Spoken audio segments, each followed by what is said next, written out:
It's funny. Sometimes the biggest, most profound ideas are hiding in the smallest packages. In this explainer, we're going to do something really cool.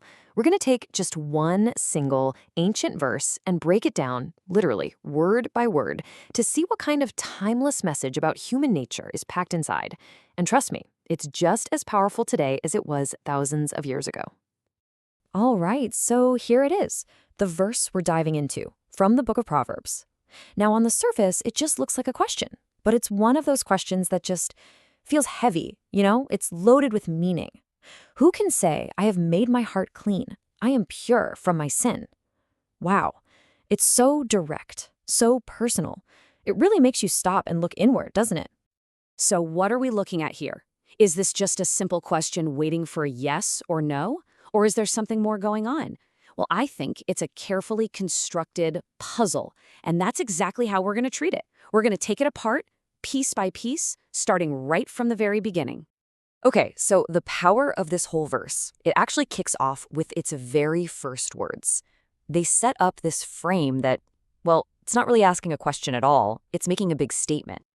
So let's jump right into the original Hebrew. The very first word is me, which you'd pronounce me. Super simple, it just means who. But see that little line connecting it to the next word? That's called a maqqef, and it's basically a signal that these two words are linked together, meant to be read as one thought. And this is where it gets interesting, because this tiny little word, it packs a huge punch. Yeah, grammatically, it's just who, but the nuance? Oh, the nuance is everything. This isn't asking for a show of hands or for someone to give their name. It's a rhetorical question. It's really asking, is there anyone on the entire planet who could possibly? The question is basically a setup because the answer is already baked right in. Nope, no one. And you have to know, this is absolutely deliberate. This isn't just a random word choice. The whole meaning shifts right here, from a simple question to a powerful statement. It's designed to make you stop right in your tracks and realize that everything that's about to be said is being framed as completely and utterly impossible. All right, next up, we have the second word, yomar or yomar. This is the verb that gets attached to our who. It means to say. Pretty straightforward, right? Who could say? But you guessed it, there's a deeper layer here too. This isn't just about the physical act of speaking. Moving your lips and making sounds.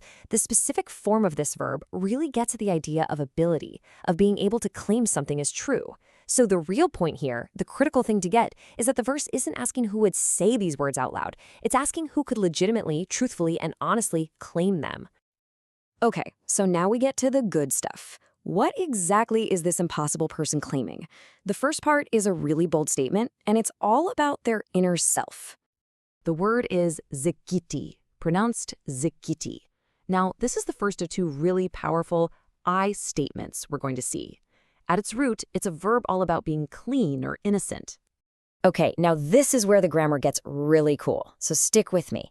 The basic root of the word just means to be clean, but it's used here in a special form, the PL, which is all about intensive action. Think of it like adding a bunch of exclamation points. So this isn't a passive, I am clean. Oh no, this is an active, I, by myself, through my own hard work, have scrubbed this thing clean. It's a huge boast of self-justification. And what is it that this person claims to have scrubbed so clean? Libi. Libi. My heart. Now, we have to understand that in ancient Hebrew thought, the heart, or lev, wasn't just the thing pumping blood in your chest. Not at all. It was the command center, the absolute core of who you are. We're talking your mind, your will, your conscience, your entire inner world. So when someone claims, I have purified my own heart, they're saying they have single-handedly scrubbed clean the very essence of their being. And the boast doesn't even stop there. The verse actually doubles down. It adds a second claim that runs parallel to the first one, but it takes it a step further. It's not just about an action anymore. It's about the permanent state that comes after the action. So check out this two-part structure. It's like a 1-2 punch. First, you get zikiti. That's the action claim. I did this. Then you get taharti, and that's the state claim. This is who I am now. You put them together, and what you have is a complete, airtight case for self-vindication. So let's look at that second word. It's taharti, or taharti. This is the second big I statement, and it basically means, I am pure, or I have become totally clean. Now, unlike that first verb, which was all about intensive action, this one is in a form, the call perfect, that describes a finished state, a state of being. The person isn't just saying they did a thing, they're declaring the final result. It's like they're saying, because I did all that hard work of purifying my heart, I now exist in a state of absolute moral purity. I am totally, completely pure. Okay, but pure from what exactly? The verse doesn't leave us hanging. It specifies, michatati, mikshatati, which means from my sin. And this final little phrase, this makes the whole claim concrete. This isn't just some vague, fluffy idea of purity. It's a declared separation, a total and complete distance from their own moral screw-ups, their own guilt. The speaker is claiming to be totally detached from the very thing that made them impure in the first place. Okay, so we've taken the whole thing apart, piece by piece.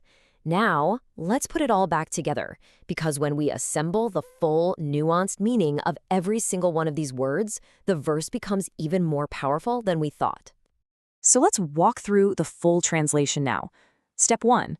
It starts with that question that isn't really a question, it's a statement. There is no one. Step 2. No one who can what? Who can truthfully claim to have personally, through their own intensive effort, purified their own inner self, their heart, their mind, their will. And finally, step 3. As a result of that, no one can then declare that they exist in a perfect, permanent state of purity, completely separate from their own sin. And there you have it. That's the core message, stripped down to its very essence.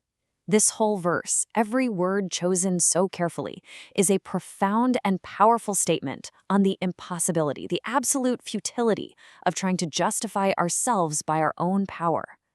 So let's just recap real quick. It all starts with that rhetorical who, which signals that what's coming is impossible.